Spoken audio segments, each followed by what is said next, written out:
Hello बच्चों, ये मेरा सेकंड वीडियो है जर्नल एंट्री का। इससे पहले भी 2 वीडियोस अपलोड किए हैं जर्नल एंट्री के लिए। एक वीडियो में तो जस्ट स्पेसिफिक प्रॉब्लम्स ली थी, कुछ बच्चों की प्रॉब्लम्स थी जर्नल एंट्री में। उसके बाद जो सेकंड वीडियो अपलोड किया है उसमें मैंने जर्नल एंट्रीज की जो है बेसिक कैसे करते हैं जर्नल एंट्रीज उस पर डिस्कशन की थी। आज उसी सीरीज को आगे बढ़ाते हुए आगे अब कुछ हम जर्नल एंट्रीज करते हैं discuss.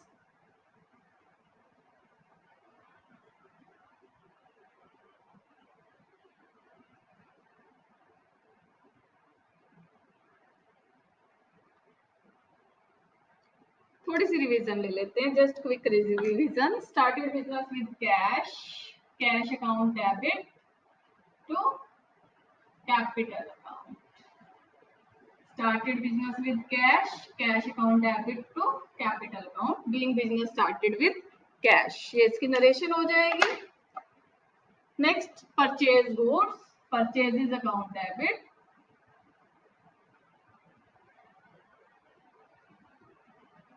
to cash account. The next, sales goods sold for cash, cash account debit to sales account. ये तो जस्ट क्विक रिवीजन दे रही हूँ, ये सब पीछे करवा दिए हैं, लास्ट वीडियो में करवाए थे।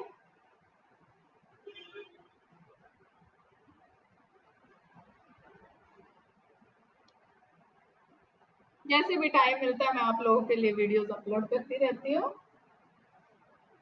देन उसके बाद जो है रेंट पेड, सैलरी पेड। आज थोड़ा सा कंपाउंड एंट्री के बारे में भी बताती हूँ आप लोगों को। एक ऐसी एंट्री जिसमें 2 या 2 से ज्यादा अकाउंट डेबिट हो या क्रेडिट हो तो उसे हम कंपाउंड एंट्री बोलते हैं। जैसे कि सेम डेट है, इसको 31 जनवरी है, तब भी इसने हमें कहा 31 जनवरी को rent paid and salary paid. ठीक है, 31 जनवरी को अलग से ही। तो ऐसे केस में दोनों में rent account debit to cash account, और इसमें क्या होगा salary account debit to cash account, दोनों में ही कैश अकाउंट क्रेडिट हो रहा है। तो हम क्या कर सकते हैं, इसकी कंपाउंड एंट्री कर सकते हैं। Rent account debit, salary account debit to cash account. तो ये कंपाउंड एंट्री का एग्जांपल है, ऐसी एंट्री जिसमें 2 या 2 से ज्यादा अकाउंट डेबिट या क्रेडिट हो रहे हो उसे हम कंपाउंड एंट्री बोलते हैं। तो ये एक कंपाउंड एंट्री है। क्या है ये? Compound entry. उसके बाद हम डिस्कस करते हैं आज डिस्काउंट का टॉपिक। डिस्काउंट 2 तरह का होता है बिजनेस में, कौन कौन सा? Trade discount and cash discount.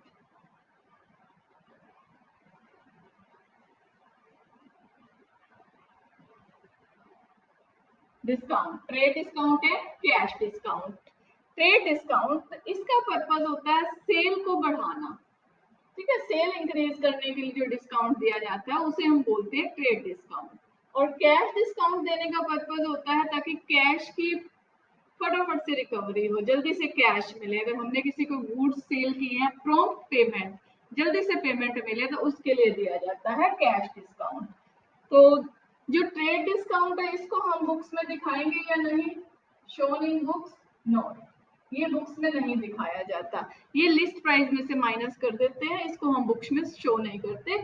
जो डिस्काउंट हमें अपनी एंट्रीज में दिखता है वो होता है कैश डिस्काउंट, तो इसको हम बुक्स के अंदर शो करते हैं, अपने बुक्स ऑफ अकाउंट्स में शो करेंगे कैश डिस्काउंट को।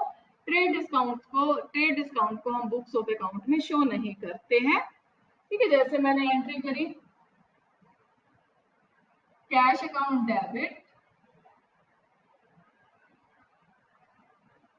Discount account debit to run.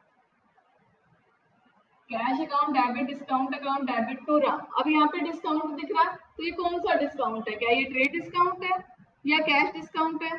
तो ये जो बुक्स में हमें शो हो रहा होता है ये हमारा जो होता है कैश डिस्काउंट होता है, क्योंकि ट्रेड डिस्काउंट को तो हम बुक्स में शो ही नहीं करते। ठीक है, अब इससे रिलेटेड और एंट्रीज करते हैं हम।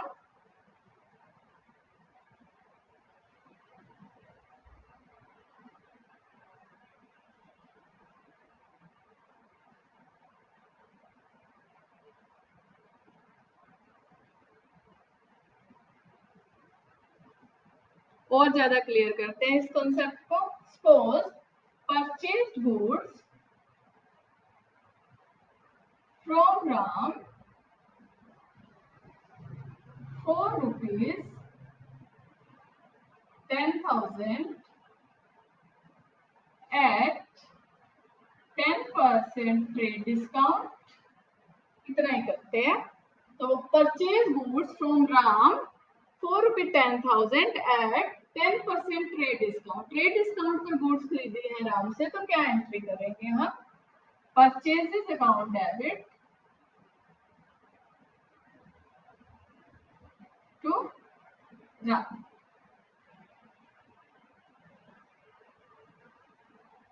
$10,000 की गुड्स थी, 10% डिस्काउंट था, यानी कितने की होगी गुड्स? 9,000। कैसे किया मैंने? लिस्ट प्राइस, गुड्स का लिस्ट प्राइस कितना है? 10,000 लेस ट्रेड डिस्काउंट। 10,000 है, 10,000 का अगर हम 10% कैलकुलेट करेंगे तो ये आएगा 1,000। तो अमाउंट जो हमारी आ जाएगी ये आएगी 9,000। जो परचेज अमाउंट हमने दिखानी है वो 9,000, क्योंकि 1,000 ट्रेड डिस्काउंट है और ट्रेड डिस्काउंट को हम बुक्स में शो नहीं करते। बट जब यहाँ पे हम नरेशन बनाएंगे तो नरेशन में लिख देंगे goods purchase for ₹10,000 at 10% trade discount. तो ये इसकी नरेशन में मेंशन कर देंगे।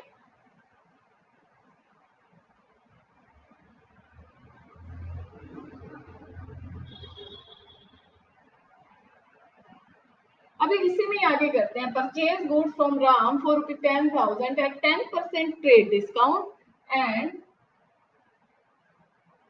10% कैश डिस्काउंट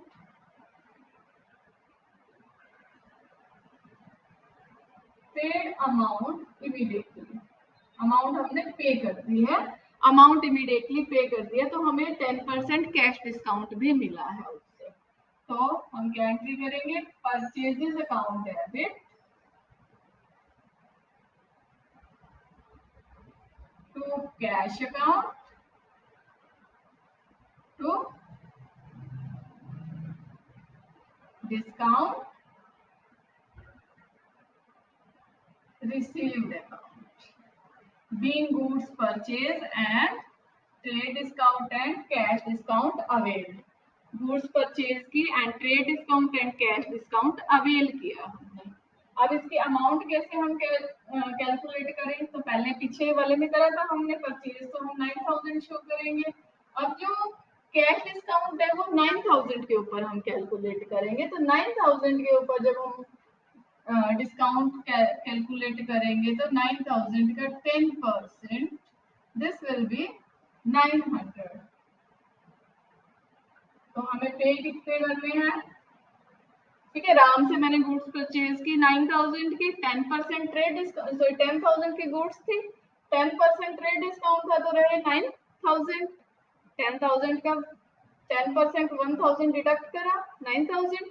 9,000 के ऊपर फिर 10% मुझे कैश डिस्काउंट रिसीव हुआ, यानी कि मैंने प्रॉम्प्ट पेमेंट कर दी। उसी समय अगर वो कहता है कि आप मुझे पे कर दोगे, राम ने कहा कि आप अगर अभी पे करते हैं मुझे तो मैं आपको 10% डिस्काउंट और दूंगा।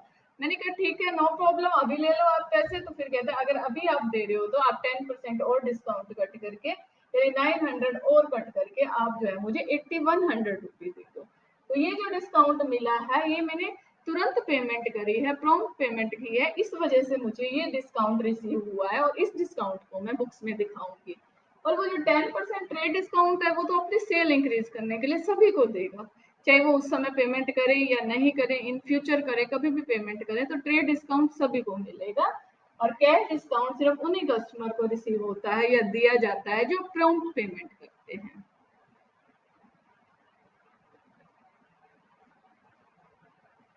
और इसके अलावा थोड़ी और एंट्रीज डिस्कस करते हैं। ये तो था परचेज। सेल के टाइम भी कर लेते हैं, जब हम गुड्स सेल करेंगे तो हम भी डिस्काउंट देंगे सामने वाले को, जो हमारे से गुड्स परचेज करने आएगा, ठीक है, तो हम भी डिस्काउंट देंगे। वो डिस्काउंट, ये तो डिस्काउंट रिसीव्ड था, जो डिस्काउंट रिसीव्ड है वो तो इनकम है हमारे बिजनेस के लिए, ठीक है, वो इसलिए इसको क्रेडिट किया था। और जो डिस्काउंट अलाउड है वो डेबिट होगा। डिस्काउंट अलाउड क्यों? क्योंकि नॉमिनल अकाउंट है डिस्काउंट, डिस्काउंट अलाउ कर रहे हैं तो इसका मतलब हमारा खर्चा है। Debit all expenses and losses के अकॉर्डिंग इसको हम डेबिट करेंगे। Suppose sold goods for rupees 10,000 at 10% trade discount and 5% cash discount। Goods sale किए हैं, सेल करेंगे तो बिजनेस में आएगा कैश, तो मैं क्या करूंगी, कैश अकाउंट डेबिट। डिस्काउंट देना है अब हमने, तो discount allowed account debit to sales account. Amount कितनी लिखे हैं, सेल करे थे 10,000 की, 10% ट्रेड डिस्काउंट, 10,000 का 10% होता है 1,000, तो यहाँ आप क्या आ जाएगा 9,000। 1% डिस्काउंट डिडक्ट कर दिए तो सेल मैंने शो करी 9,000 की, क्योंकि ट्रेड डिस्काउंट को बुक्स में नहीं दिखाते, तो इसलिए मैंने 9,000 की सेल यहाँ पे शो की है। अब 9,000 पे 5% कितना हो जाएगा, 9,000 का 5% आपने कैलकुलेट करना है, तो ये आपका आएगा 450। 450, तो ये आपकी जो कैश आ जाएगा, cash account debit 8,550 rupees cash में रिसीव होंगे। डिस्काउंट अलाउ कर दिया 450 एंड सेल को हम शो करेंगे 9,000। क्लियर है? अगर समझ में आ रहा है तो लाइक कर दो।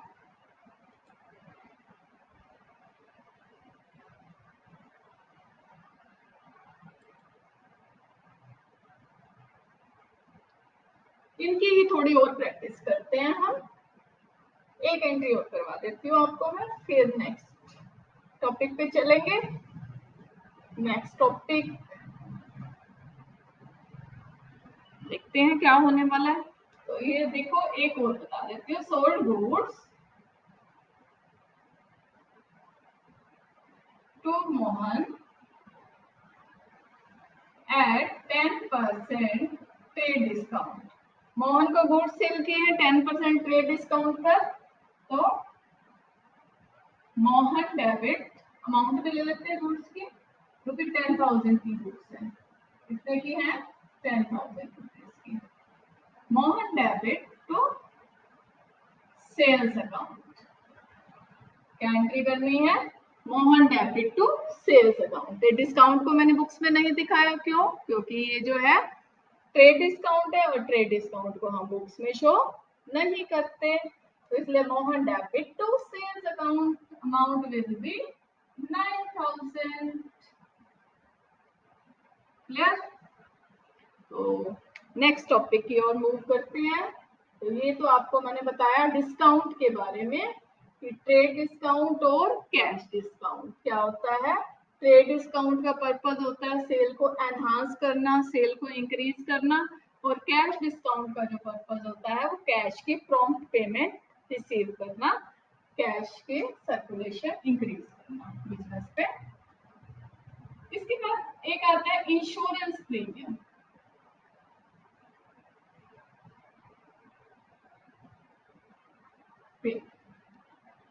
इंश्योरेंस प्रीमियम पे, इंश्योरेंस प्रीमियम दिया तो हम एंट्री कर देते हैं, बड़ा सिंपल सा है, क्योंकि ये बिजनेस का खर्चा है। इंश्योरेंस डेबिट और एक्सपेंसेस एंड लॉसेस के अकॉर्डिंग इसको हम डेबिट कर देंगे, insurance premium account debit.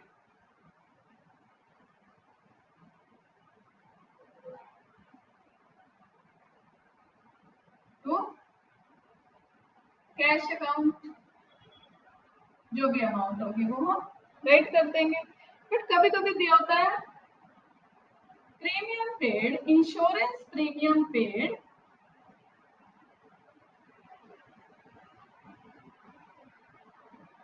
Insurance premium नहीं, life insurance premium paid, life insurance premium paid, life insurance premium paid.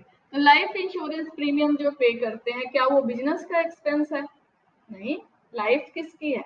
Business जो है, बिजनेस तो एक आर्टिफिशियल पर्सन है, ठीक है। लाइफ तो होगी तो उसके मालिक की होगी, ओनर की होगी। तो जो लाइफ इंश्योरेंस प्रीमियम है वो बिजनेस का खर्चा नहीं है, बल्कि वो मालिक का पर्सनल खर्चा होता है, वो जो ओनर है उसका एक्सपेंस माना जाएगा। तो इसमें इसको हम क्या शो करेंगे? अगर आपको ऐसा गिवन है लाइफ इंश्योरेंस प्रीमियम पेड, तो आपने एंट्री करनी है drawings account debit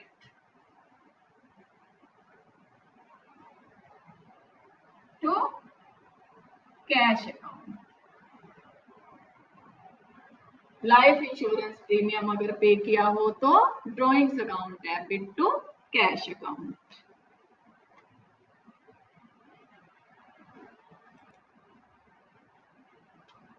received interest, कुछ और एंट्रीज डिस्कस करते हैं। Received interest,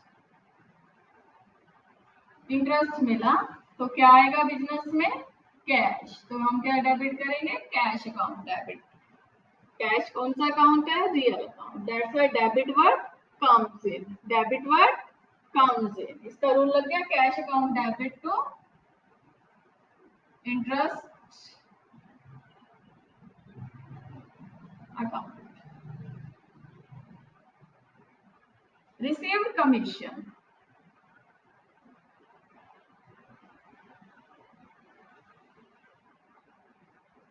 received commission, commission मिला तो cash account debit to commission कर देंगे, इंटरेस्ट की जगह यहाँ क्या आ जाएगा? Cash account debit to commission account.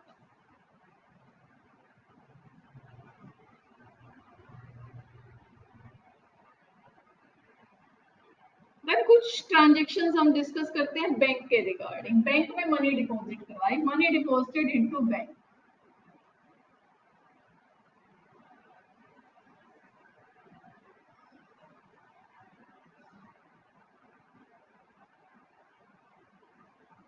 Bank में मनी डिपॉजिट करवाए तो बैंक क्या है?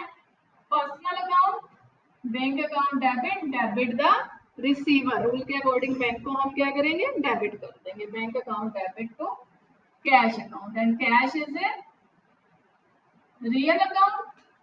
कैश है रियल अकाउंट, कैश जा रहा है बिजनेस से, तो credit word goes out, credit word goes out. Withdraw money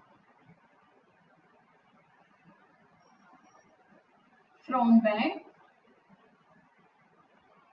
bank से मनी विड्रॉ कर लिए, निकाल लिया हमने। बिजनेस में क्या आएगा? Cash, then cash account debit to bank account.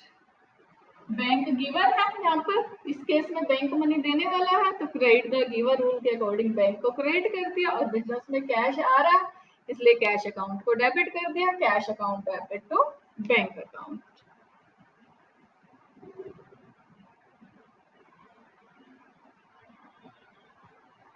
और आपको कोई स्पेसिफिक एंट्री में अगर प्रॉब्लम आ रही हो तो आप कमेंट बॉक्स में बता सकते हैं। समझ नहीं आ रही तो I will definitely make that clear to you. You can comment in the comment box. और अगर आपको मैनुअल कोचिंग या ऑनलाइन कोचिंग की रिक्वायरमेंट हो तो इस नंबर पर आप कांटेक्ट कर सकते हैं, ठीक है। कोई भी मैनुअल या ऑनलाइन कोचिंग के लिए आप इस नंबर पर कांटेक्ट कर सकते हैं। आज के लिए इतना ही। Thank you very much. Please share, subscribe and like the channel.